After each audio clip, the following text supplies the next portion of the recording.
So today இன்றைக்கி நாங்கள் என்ன பார்க்க போகிறோம்னா எப்படி ஜூபிட்டர் நோட்புக் எங்களோட பிசிக்கு டவுன்லோட் பண்ணுறோன்னு. ஸோ ஆக்சுவலி அது ரெண்டு வே இருக்குது. ஒன்று அனகோண்டா யூஸ் பண்ணி பண்ணோம். இன்னொன்று வந்து செகண்ட் வே வந்து ஜூபிட்டரோட சைட்லேயே போய் நாங்கள் செய்ய முடியும். ஸோ இப்போ பார்த்தீங்கன்னா நீங்கள் ஜூபிட்டர் நோட்புக் டவுன்லோட்னு கொடுத்தீங்கன்னா கூகுளில், ஸோ நீங்கள் சைட்ஸ் கொஞ்சம் எடுப்பீங்க. ஸோ இதில் வந்து ஃபர்ஸ்ட் ஒன்று செலக்ட் பண்ணுங்க. ஸோ ஃபர்ஸ்ட் ஒன்று செலக்ட் பண்ண அப்புறம் அங்கே அதில் ஜூபிட்டர் லேப் ஒன்று இருக்குது, மற்றது ஜூபிட்டர் நோட் புக்குன்னு இருக்குது. ஸோ இதில் ஜூபிட்டர் நோட் புக்குன்ற இந்த செக்ஷனில் பார்த்தீங்கன்னா ஃபர்ஸ்ட் சொல்லிக்காங்க பிப் இன்ஸ்டால் நோட் புக்னு. ஸோ இதை என்ன செய்யணும்னா நீங்கள் உங்களோட கமாண்ட் ப்ராம்ப்டை ஓப்பன் பண்ணுங்க. ஸோ ஸோ ஒன்ஸ் நீங்கள் உங்களோட கமாண்ட் ப்ராம்ப்டை ஓப்பன் பண்ணீங்கன்னா இந்த கோடை நீங்கள் காப்பி பேஸ்ட் பண்ணிட்டு அப்படியே என்டர் பண்ணிங்கன்னா இது எப்படி இன்ஸ்டால் ஆகும். ஸோ ஒன்ஸ் அதுக்கு ஒரு ஃபியூ செகண்ட்ஸ் எடுக்கும். ஸோ ஒன்ஸ் அது ஆனதுக்கப்புறம் to run the notebook இதை டைப் பண்ணணும். ஸோ த இஷ்யூ வந்து என்னென்னா இது வந்து சில பேருக்கு வேலை செய்யாது. சம் சம் பிசிஸில் இந்த கோட்ஸ் வேலை செய்யாது. ஸோ இதுக்கு வந்து வேற ஒரு கோடும் இருக்குது. லைக்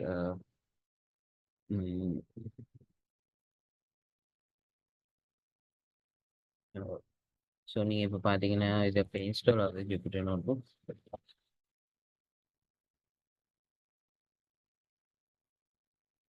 ஸோ ஒன்ஸ் அது ஓகே ஆனதுக்கப்புறம் உங்களோட நோட் புக்கை நீங்கள் திறக்க முடியும்.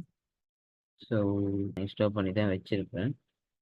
ஸோ இப்போ பார்த்தீங்கன்னா இதுக்கப்புறம் நீங்கள் என்ன கோட் அடிக்கணும்னா பைத்தன் -m நோட் புக்குன்னு.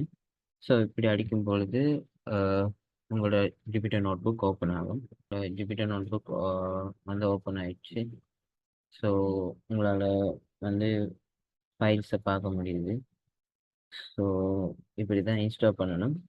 ஸோ இது பார்த்தீங்கன்னா ஆக்சுவலி இது இங்கே டிஸ்பிளே ஆகிறது என்னென்னா நம்மளோட நாங்கள் இதில் வச்சு ஓப்பன் பண்ணோமா அது டிஸ்பிளே ஆகும். லைக் எக்ஸாம்பிளுக்கு பார்த்தீங்கன்னா இப்போ நாங்கள் வந்து கொடுத்தது வந்து கோட் வந்து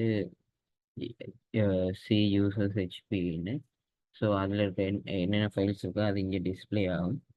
ஸோ த லாஸ்ட் திங் நான் உங்களுக்கு என்ன சொல்ல விரும்புகிறேன்னா, நீங்கள் ஒரு ப்ரொஜெக்ட் செய்கிறீங்கன்னா லைக் ஃபார் எக்ஸாம்பிள் லைக் நீங்கள் வந்து ஒரு ஃபைல் ஒன்று நீங்கள் ஒரு ப்ரொஜெக்ட் ஃபைல் நீங்கள் வச்சுருக்கீங்கன்னா, ஸோ இப்போ வந்து நீங்கள் வந்து ஜூபிட்டர் நோட் புக் வந்து நீங்கள் இதிலே ஸ்டோர் பண்ணி செய்கிறது ஈஸியாக இருக்கும்.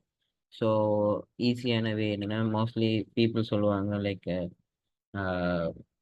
எப்படின்னா ஜூபிட்டர் நோட் புக்கு டெஸ்க்டாப்பில் ஓப்பன் பண்ணிட்டு செய்ய சொல்லி. பட் ஈஸி வேணும்னா தெரியும் சொல்கிறேன். ஸோ இங்கே பார்க்கலாம் உங்களோட ஃபைல் பார்த்தேன். ஸோ இதில் போயிட்டு Ctrl+A அமைத்தினீங்கன்னா எல்லாம் செலக்ட் ஆகும். இதுக்கு வந்து நீங்கள் சிஎம்டின்னு ஷார்ட்டாக கொடுத்தீங்கன்னா அந்த உங்களோட ஃபைல் பார்த்து வந்து இங்கே கமாண்ட் ப்ராம்ப்டில் ஓப்பன் ஆகும். ஸோ இதில் வச்சு நீங்கள் பைத்தன் -m நோட் புக்னு கொடுத்தீங்கன்னா உங்களுக்கு ஈஸியாக உங்களோட ஜூபிட்டர் நோட் புக் ஓப்பன் ஆகும். லைக் உங்களுக்கு எந்த ப்ராஜெக்ட்டுக்குரிய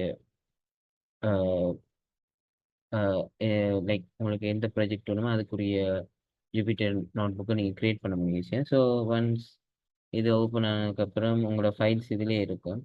ஸோ ஃபார் எக்ஸாம்பிள் ஏற்கனவே நான் ஒன்று க்ரியேட் பண்ணி வச்சுருக்கேன். ஸோ இப்போ பார்த்தீங்கன்னா அந்த நோட் புக்கை பார்த்தீங்கன்னா ஈஸியாக இப்போ நீங்கள் வந்து கால் பண்ணும்போதெல்லாம் ஈஸியாக கால் பண்ணலாம். லைக் நீங்கள் போய் அந்த டேட்டா எங்கே இருக்குன்னு தேடி பார்த்தோ இல்லாட்டி அதுக்கு ஃபைல் பார்த்து கொடுக்குறதெல்லாம் கஷ்டப்படுத்துறதில்ல. ஸோ நீங்கள் பார்த்தீங்கன்னாலே தெரியுது, இங்கே ஜஸ்ட் அந்த ஃபைலை கால் பண்ணாலே சரி அது ஒர்க் ஆகும். ஸோ இதுதான் ஈஸியானவே. ஸோ இவ்வளோ தான் இன்றைக்கி நான் உங்கள்கிட்ட ஷேர் பண்ண விரும்பினது. ஸோ இன் அப்கமிங் வீடியோஸ் நான் வந்து உங்களோட இந்த டேட்டா அனலிட்டிக்ஸ் எப்படி ஒர்க் ஆகுது எப்படி ஈஸியாக செய்யலாம் என்ற மாதிரி மற்றது ப்ராஜெக்ட்ஸ் மூலமாக விளங்கப்படுத்தலாம் என்ற ஒரு ஐடியா இருக்குது. ஸோ இதுக்கப்புறம் வர வீடியோஸில் நாங்கள் அதை டிஸ்கஸ் பண்ணுவோம். ஸோ தேங்க்யூ ஃபார் வாட்சிங் த வீடியோ அண்டு மறக்காமல் சப்ஸ்கிரைப் பண்ணுங்கள் அண்ட் லைக் பண்ணுங்கள். பிடிச்சிருந்தா உங்கள் ஃப்ரெண்ட்ஸுக்கும் ஷேர் பண்ணுங்கள். தேங்க்யூ.